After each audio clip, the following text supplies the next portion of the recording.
Hi, everyone. I'm Susan Fenema. I am the Chaos Eradicating Officer for Beyond the Chaos. Beyond the Chaos offers operational and project management system setup for FileMaker developers and other small businesses. So I target businesses that are really small, like 5 employees or less. I work with even a lot of one-person shops to help them hone their processes and their project management and their operational processes to run their business a little bit better. This works great for the single developer and all of that. My background is I worked in advertising for 10 years as an operations director managing project managers.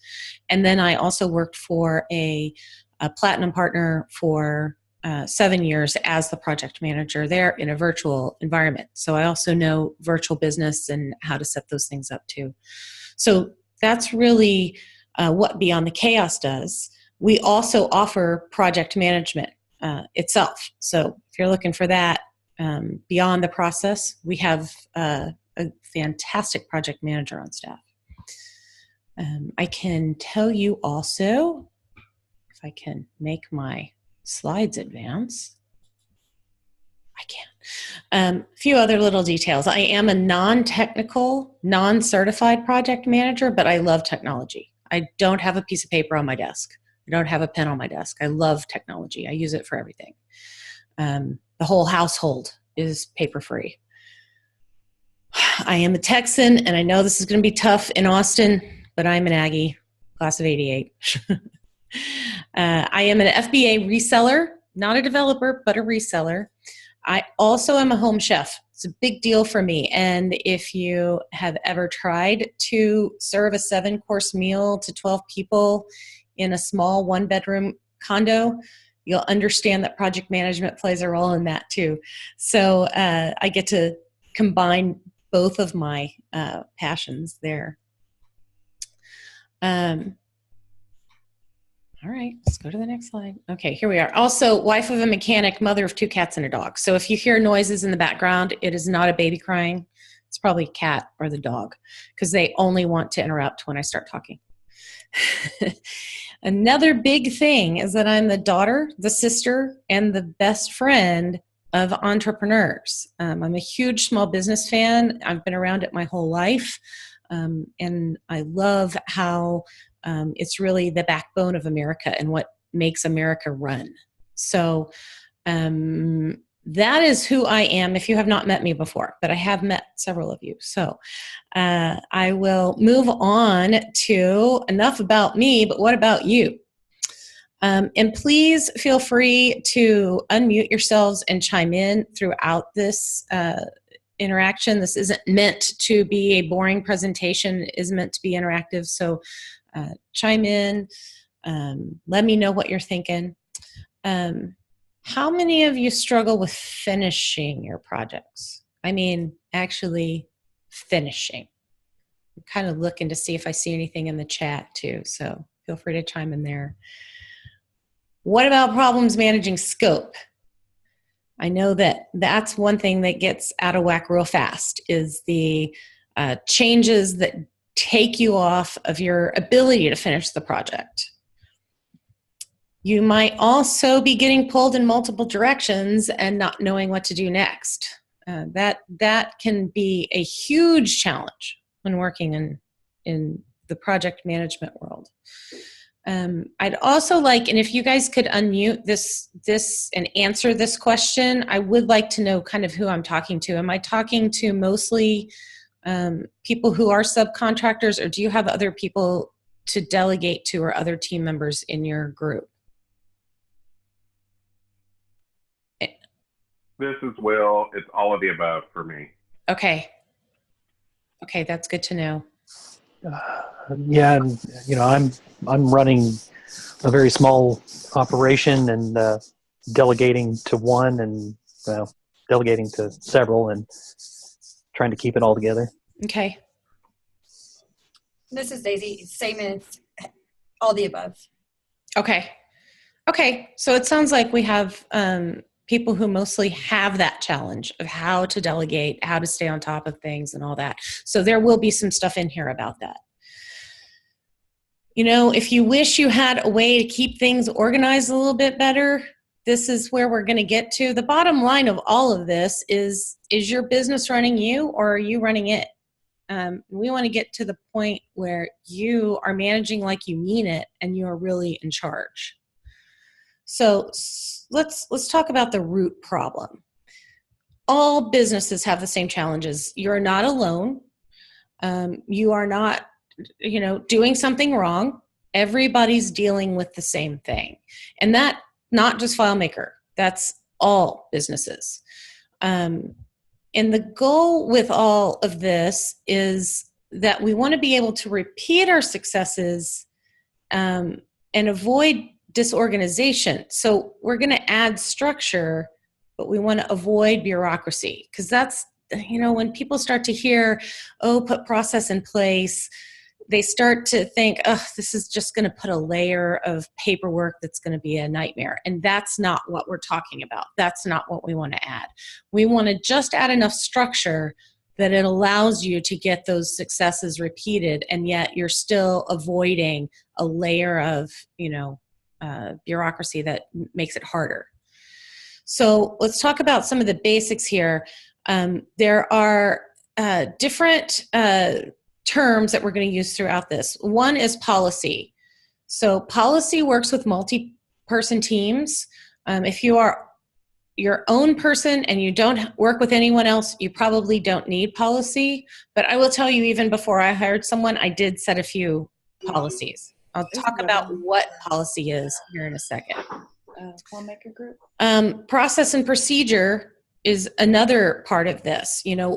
Process can help you get a structure put together, and then a procedure is really kind of a checklist. We'll dig into what they are next. Also, project management, we want to make sure that we're talking about how you're doing your projects and how you're consistently taking the same steps. And then lastly, we're going to talk about interruption management, because that's a big one for everyone, I know. So starting with the difference of policy versus process versus procedure. Policy is the rules. Again, this is for multiple people. This might be, you must submit your timesheet every day at 5 o'clock. It could also be, Good Friday is a holiday for the company. And I'll tell you, that's one of the things when I started my business, that I put policy in place for me, so that I set my holidays as a policy, so that I didn't give them up just because I was too busy. So that's a way you could even make a policy, even if you're just one person. But the policy is the rules. The process is your system. This is usually a written out prose type thing, numbered or bulleted.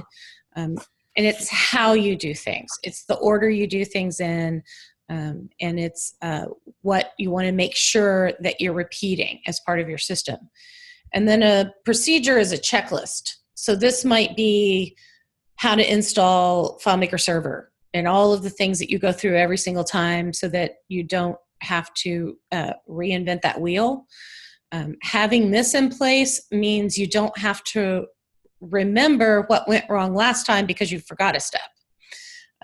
Think about it like an airplane pilot, getting ready to take off. He doesn't have to remember to check the flaps. It's on the list that he checks off that he did it. So those are the things that we're looking for as a procedure. So policy is pretty self-explanatory. Let's jump into processes.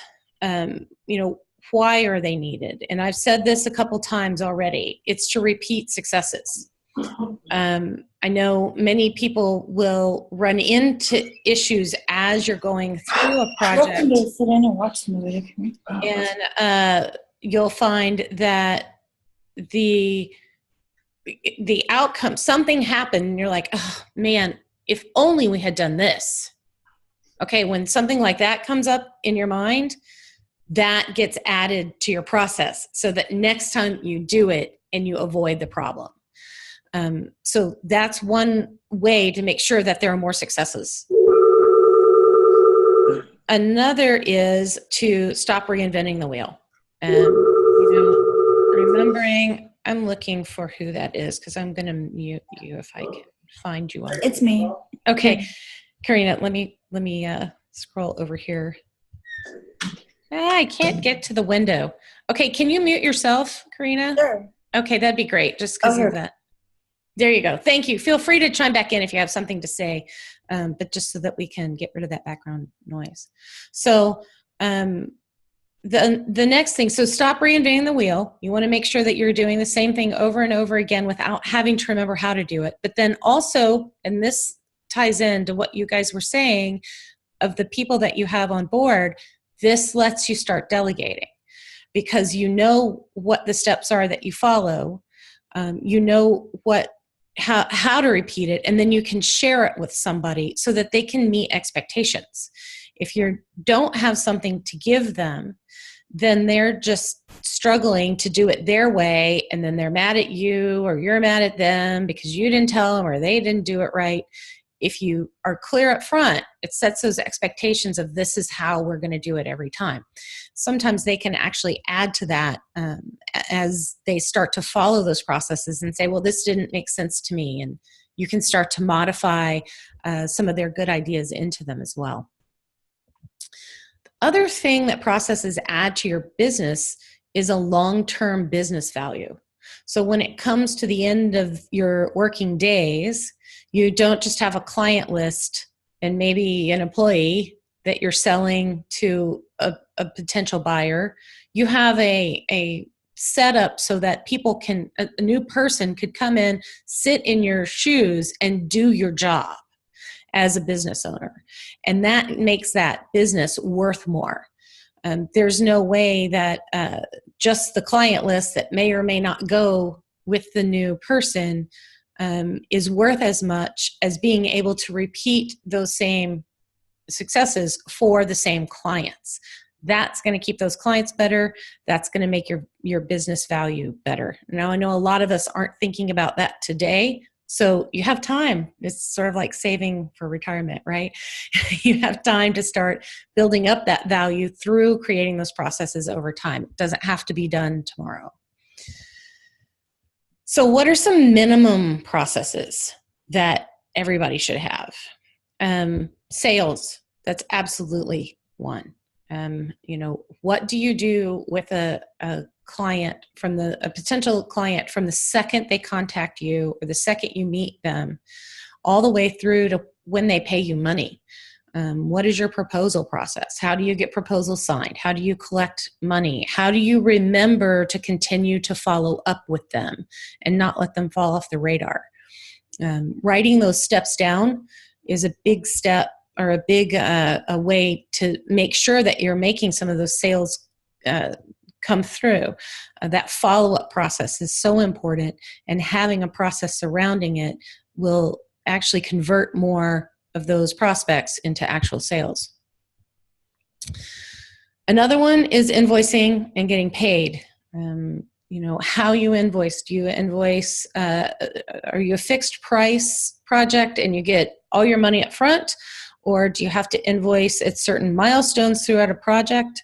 Or do you have to invoice all at the end based on the hours you quoted? Any of those things are definitely the way, that everybody does things differently, but making sure that your process is written down and followed is important. I mostly do upfront pricing for a fixed price, but I also have clients that I do banks of hours for, our project management clients.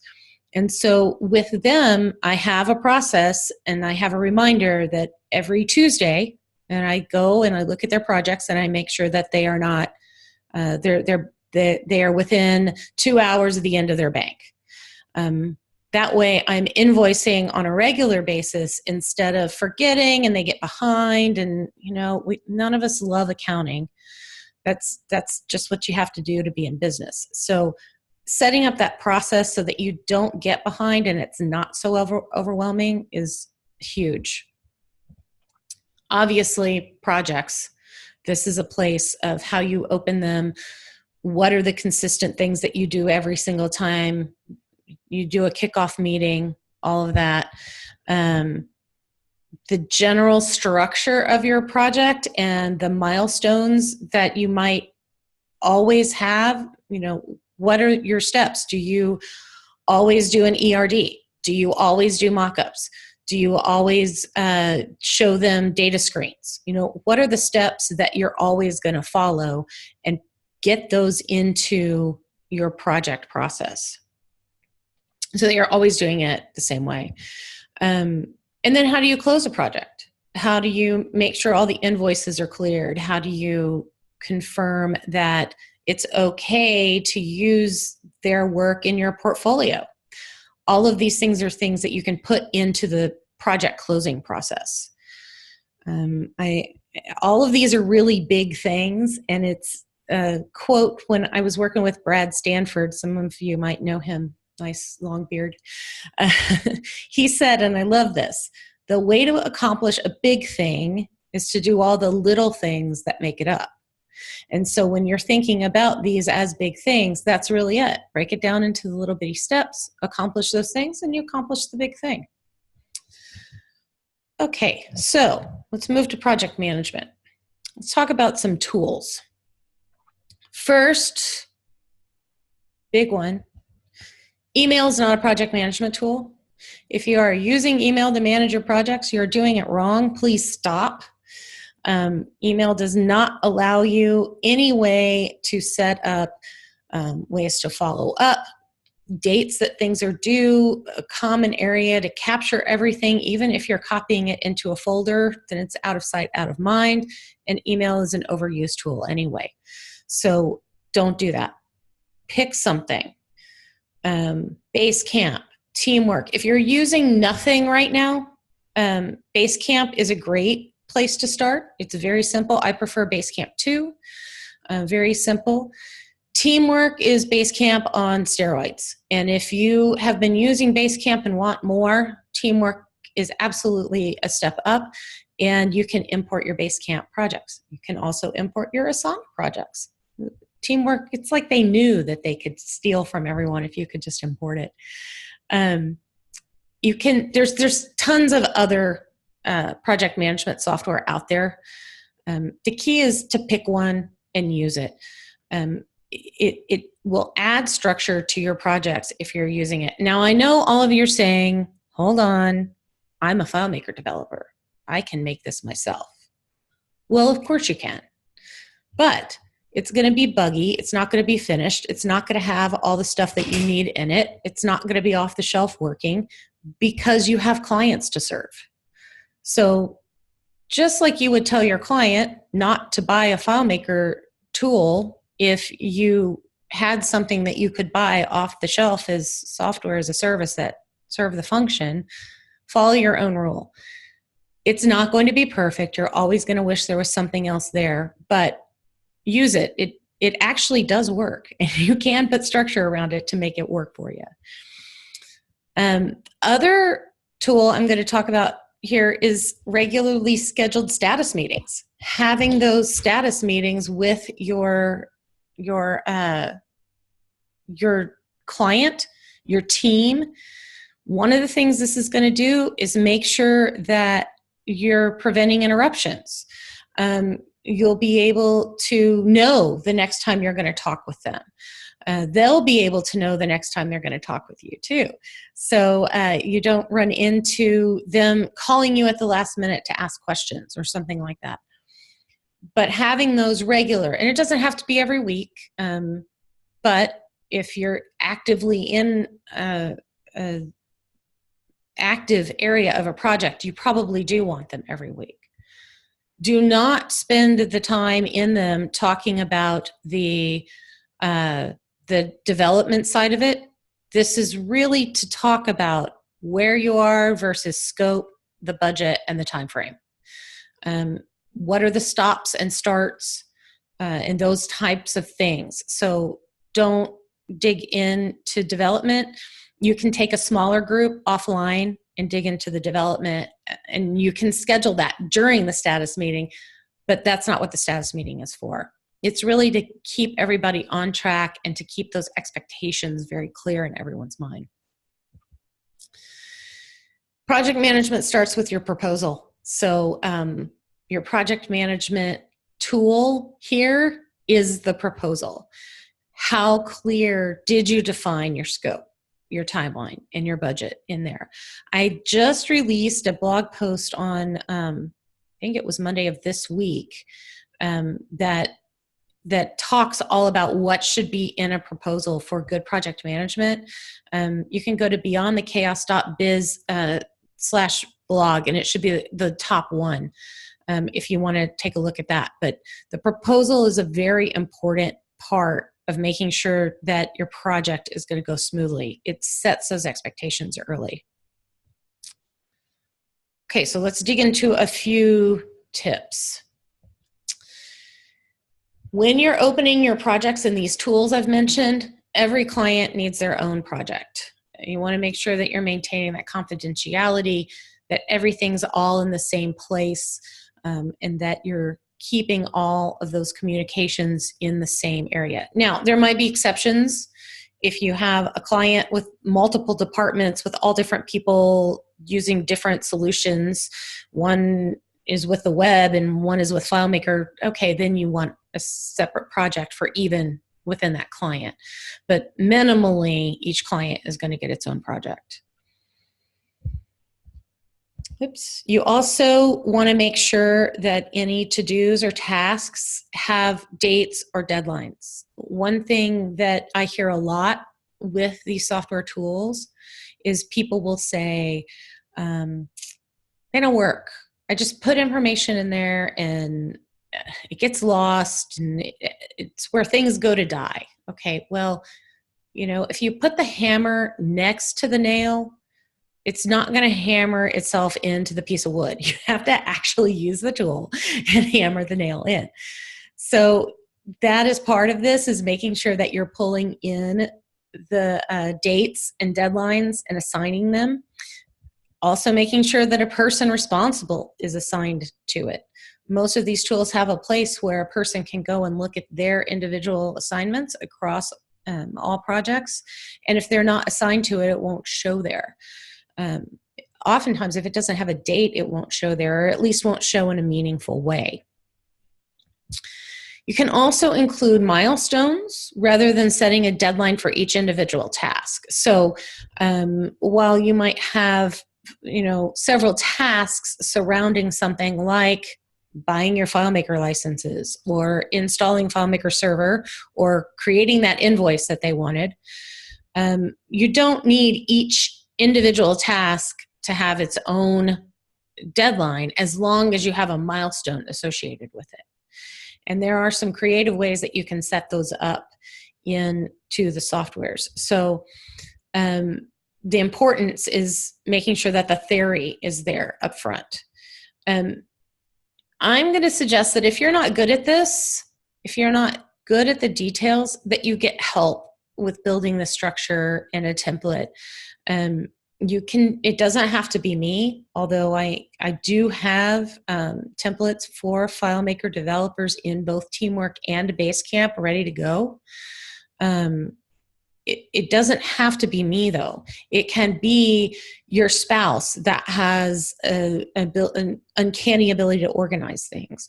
It could be a neighbor's child that needs a summer job and they're good at that type of structure. But if you're not good at it, feel free to reach out for help. You're not the only one who's not good at putting that structure around projects. Trust me, don't feel like you're admitting some weakness. It's everyone. Let's talk a little bit about setting milestones. So one is, if you're building that timeline, you want to start when the project is due and build backwards. So your whole timeline, you know, you've set that in the proposal, hopefully, of when it's going to be done. And then start backing out all those steps in your milestones. One thing that you often find is, as you do that, you should have started 3 weeks ago. And now you have to catch up. But at least you know that now. And that's something that you can then communicate with your client early and often. that, hey, we need to push harder on this, or I'm going to need fast turnarounds from you on this.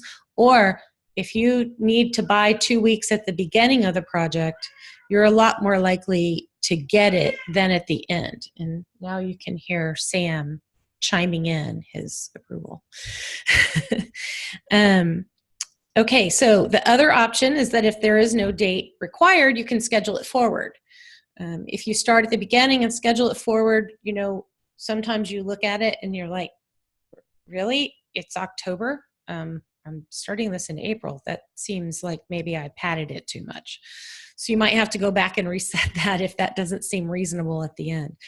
But if you're scheduling it either way, remember that people get sick, people take vacations, and you have to allow some leeway, and you all have other projects going too. So make sure that you're allowing that leeway when you're building those milestones out.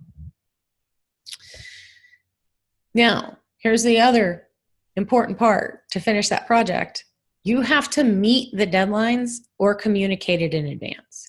One of the things that clients will be the most upset about is surprises. And I know a lot of us like to avoid confrontation, but if you're not actively having those conversations about how things might change, at the end, it's going to blow up in your face. You can avoid it if you keep that communication going throughout the time. You know, and that's one of the reasons that we want to have those, all the major steps in the process, so that the client's on the same page, you're on the same page, everybody knows these are the major steps that are moving forward. And sometimes you're able to say, oh, this one took less time, but that one's going to take more time, but we're still on schedule for the end. Make sure that you share the schedule with the client when you start the project. I suggest that you do this in a kickoff call where you reiterate the scope that you agreed on, the timeline you agreed on, and the budget you agreed on, and make sure that they're on board. You know, one of the things that you might find out is that you've scheduled the testing period to be when they're taking their high school graduate to Spain for his high school gift or graduation present or whatever.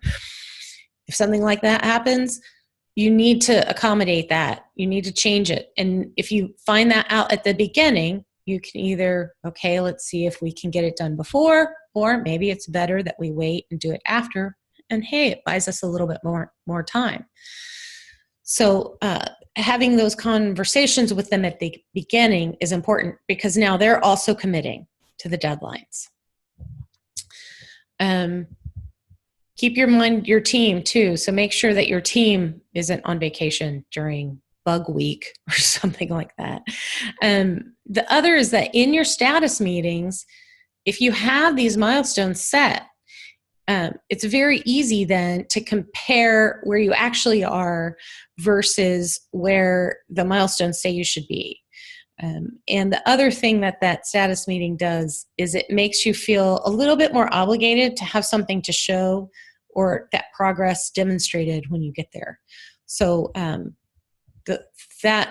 this gives you part of that structure to have the conversation and status. So we have it all set up, and then changes happen, right? It blows up the whole thing. And I could probably do a whole session on changes. But, you know, the big thing here is don't let them get you off track. As a service professional, it is your obligation to deliver the original scope and to help keep the client on track. If they don't get their solution, you've given them no value. No matter how many reasons, no matter if it's their fault because they keep adding things, no matter what, an undelivered project has absolutely no value. And they can get you off track. They will get you off track. But remember that you spent time scoping it. You spent time trying to figure out what they needed in the beginning. And unless they're actually bringing you something that totally changes your whole project, there are ways to manage it so that that comes later. And so you want to fulfill the scope that you agreed on first, and then address changes. And this is the case whether you're billing by the hour, whether you're billing through a fixed price. It doesn't matter. You had agreed on something that would work and you want to get there. The changes can come about later. They can be added on as a phase 2 or anything like that. If anything is dramatic, that's when you want to stop. And when you stop and start talking about the dramatic changes, you might have a whole new project, in which case it gets not just new scope, it gets a new budget and it gets a new timeline. So if something like that comes up, you absolutely want to stop and readdress it. And as a professional, you should get more for more work. If you're billing by the hour, that's okay too, but the client needs to know, okay, this is going to take, 30 more hours, as opposed to surprising them at the end. So stop and talk about any dramatic changes that get you off the scope. The other is consider issues beyond your control. So if you're working on a timeline and somebody gets sick unexpectedly and is out for 2 or 3 weeks, they have a horrible accident, it could be anything. Consider those issues when they arise and how it might be a change to the project. Maybe it just changes the timeline, but that's something that is important to communicate. So keep those in mind as they arise. I think all of you might have seen the triangle before, the triangle of truth, where, to get that perfect quality, all of the scope, timing, and resources need to stay with equal pressure. And if anything gets out of whack, then the quality triangle gets out of whack. I know so many of us have heard this phrase, can't you just? And normally what that means, the answer is absolutely no. And you need to learn that word. No is an important word, and it's a good word for the client, not just for you. There are nicer ways to say that, though, and to get to those ways, we want to set the client expectations a little bit more clearly. Those conversations can be challenging to have when you have to say no, when it's going to cost more money, and it can feel emotional. I can tell you that if you practice it, it will feel less emotional. And if you think about it, it isn't emotional. You wrote down the scope. The scope is the scope. You defined it earlier. You have it in your project management tool. It's very clear. So there's no emotion around that. The timeline was based on the scope. So if the scope changes, the timeline has to change. That's pretty matter of fact too. And changes affect the price. All of this is pretty unemotional, and most reasonable people understand it. The problem is that as service professionals, we're not good at bringing it up until it's after the fact, and then the emotion comes in. Now somebody's mad that you spent their money or you used up their time without talking to them first. So the key, clear communication with consequences to your client. The consequences is what I'm talking about with all of this. So if they change the scope, hey, we're happy to do that, but it's going to take us 2 more hours and it's going to add another day to your project. Are you good with that? That's all it is.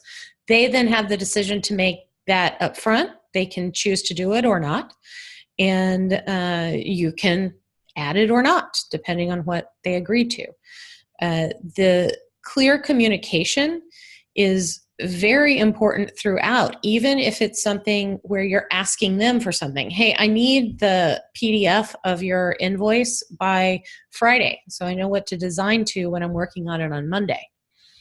If you don't have it on Friday morning or even Thursday, you can give them a heads up of, hey, if I don't have this by end of day Friday, it's probably going to delay your project.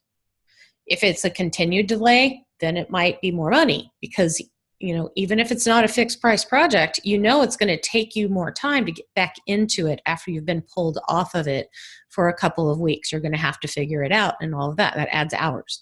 So that's another way to communicate. If I don't get it by next Friday, it's probably going to cost you a little bit more. Those are ways to drive the client.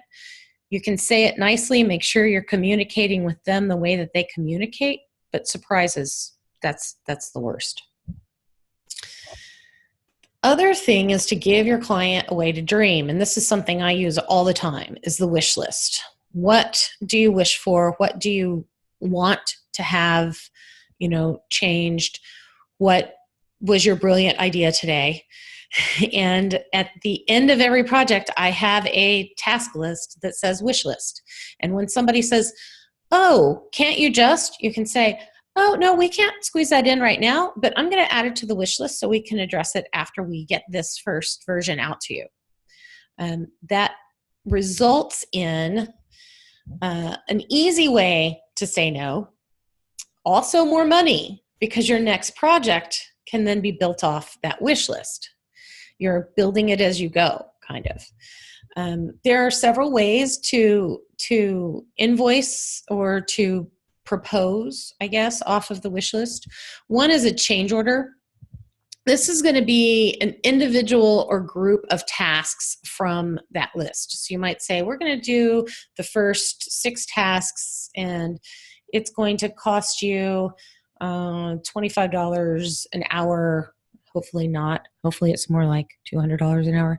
But, however much per hour, and we estimate it'll be 15 hours. Or I'll do all of that for $25 or $250, whatever your number is going to be.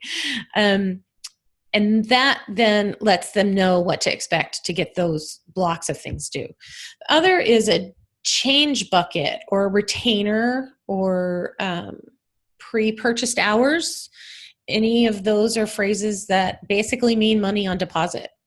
And so with something like that, okay, you're going to deposit $5,000. We'll work off that list. We'll give you an update every month of how far we get and how many hours you've spent. And it's a great long-term support option to do something like that. So oftentimes this will come after the initial bugs are resolved, that kind of thing. Okay, so that's kind of project management for your project, but there's also project managing yourself. I mean, that's where we mostly get into a lot of trouble. One thing is I will always suggest is create a project in whatever tool you've chosen for your business. Make sure that you keep any of the operational tasks with due dates, again, don't get them lost in there, assigned to you in that project. So you're now looking at the things to run your business in the same exact tool that you're looking at all of the other things, so that you naturally build yourself a task list. I am a huge fan of blocking time on your calendar. Calendar blocking is a lifesaver. It also is a method to figure out when you're available to do the next project that someone's asking you to do, because you can look at your calendar and say, oh, all those blocks are full until June. I could start your project in June. Will that work? It also gives you some focus. Because as a developer, being pulled out of the middle of something to go do something else or to get interrupted really throws you off and can add hours, sometimes days, to a project if you lose your place. So having that time, it's like making an appointment with yourself, and you don't let anything interfere with that. The other tool is, at the end of the day, look at your to-do list versus your calendar at the end of every day and figure out if it's realistic. Can you actually do all of those things that you said you were going to do tomorrow and meet any meetings and other obligations that you might have? If you're doing this at the beginning of the day, you're going to be scrambling. If you do it at the end of the day, you actually have time to maybe manipulate, change some things, and set that expectation so that tomorrow's a better day. If you just are out of time and you need to move a meeting, it's a lot better to do it the day before than it is at the last minute. So again, that's that clear communication and being aware of what your responsibilities are. Interruptions are a big part of this. And most interruptions can be phone, email. Those are usually the top two. But if you have built your to-do lists, deciding what can wait is a lot easier if you have that plan. Dwight Eisenhower, he did the whole D-Day thing. It was a pretty big deal. He had to move it. It was originally for June 4th, and weather caused them to move it to June 6th. Now, if you didn't have a plan, can you imagine trying to change it? And here's one of my favorite quotes, and it's from him. In preparing for battle, I've always found that plans are useless, but planning is invaluable. Because part of the planning is also all the contingencies and figuring out what could go wrong and thinking of all those things you hadn't thought of yet. And so if you have that plan in place, being able to change it is a lot easier because you've already thought through all of those things. You can mitigate things by delegating them or scheduling another day or time for them, and you'll be able to know what things can wait because you have that plan. If you become overwhelmed, and I know we all do at times, go back to your list. Take 10 minutes, take an hour if you need it. Go back to that list and rework it. I had, when I worked at the ad agency and I had about 10 project managers working for me, I constantly would have one of them in my office, usually in tears because they were so overwhelmed. And I would say, okay, let's talk about that. Show me your list. What are you working on right now? It would go to, no, I don't have it. It's not up to date. I'm like, okay, go back to your office, update the list, and then come back and we'll sort it out. Almost every time they would come back and say, thanks, I got it. They just needed to go back and get a little bit of structure put back around their day. And once they did, that overwhelm went away. If you're interrupted, you can knock out those simple things quickly when it's possible. So something that's, a quick question, don't put it on your to-do list to answer the question the next day. You've already been interrupted. Just answer the question. Make it go away. Things that are bigger, you want to mitigate those. So if you get a phone call from that client you've been trying to land, and you're so excited when you see their caller ID, that's awesome.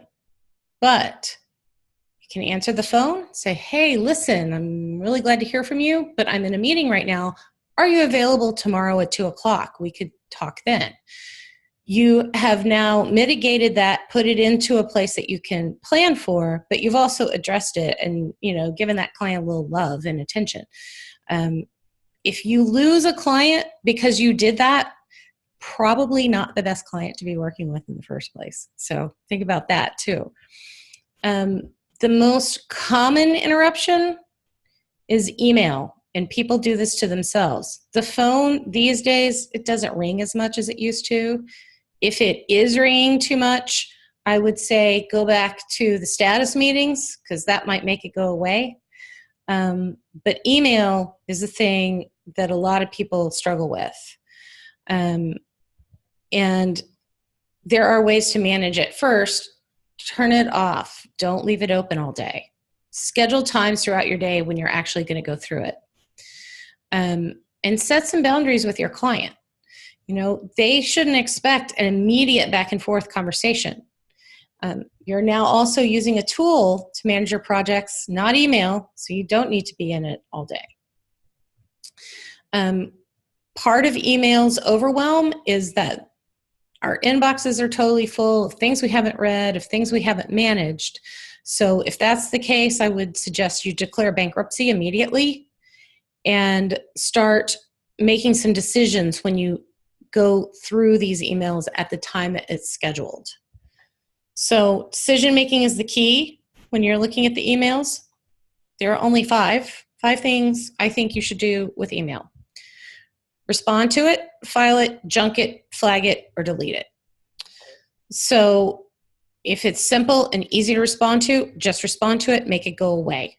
If it is something that you need to store for reference for longer term, put it in a file folder. Obviously, we all know what to do with junk. If it's something that might require more thought, a longer answer, something you have to look up, that's something you can flag. And then that's something you can schedule as a to-do or put into a calendar block to look into. And then the last thing is to delete it. If you read the information, you've absorbed the information, delete it. If it's something that you need to do, put it on a to-do list and delete it. So many people these days have tons of structure around their email, but really, why? How many of us go back and look through it, unless we're managing our projects through it, which we learn not to do anymore? How many of us actually go back and look for emails that often that couldn't just be searched in the delete folder or in the trash or wherever in the archive? So keep that in mind, because the goal of every single time that you're going to go through that email is to leave an empty inbox. And that makes it not as intimidating when you come back to it, and it makes it a lot easier to go through it. Setting boundaries with your client as around email is important too. You know, you ever gotten in that email conversation at midnight because you just wanted to send an email out and go to bed, and now all of a sudden you're having an interaction with a client that you really wish you'd never sent that in the first place? Set some structure. Declare a policy of what your hours are. Beyond the Chaos's hours are 8:30 to 6 every day. I have East and West Coast clients, so okay, we got to accommodate that a little bit. That's fine, but I don't want to send emails before or after those hours. I set it up to automatically go out the next day at the, a few minutes after the open of business, so that the client starts to be trained that you're not going to get answers in the middle of the night or during, family time or whatever the case might be. If you're using Apple Mail, Mail Butler is a free tool that works that way. There is if you're using Gmail online, Boomerang works that way. Boomerang also lets you pause your incoming messages. So both of those are cool tools. And that pretty much sums up everything. I am going to give you a special free offer, is that if you want a custom template or a process package set up, I'll give you a free month of coaching and support with that. With your Austin code of ATX FMPUG 2018. And that's going to go through June 29th, so you have plenty of time. And I am now going to take questions from you guys, since I've lectured for 45 minutes. Say thanks, and I can tell everybody else that while I have not adopted all of these, the ones I have paid off tremendously. So I gradually, I keep adding a little bit from time to time. Well, that's a prize student. I know. I feel I do update my task list daily. When I don't, I feel the pain immediately. There's things got a bit busy earlier this year with things going on with George. So my task list got out of control, and it just made it worse. It was not always having time, or being at the end of the day and just stopping because you can't go anymore, and then really paying for it for the next 2 days. It makes a big difference. A real big difference. The first thing you do then is you don't know where you're starting. Right, and then you spend your first hour of the next day figuring that out. Right. Well, starting in the wrong place and then getting yanked around all day. Yeah. Anybody else have any questions? I don't have any questions, but I'm thank you for the effort today. This is good stuff. Thanks, Bill. Sure.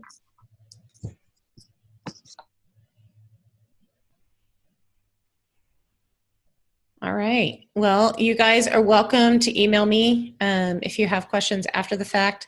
I will make sure that the slides are posted for you and get that link out to you.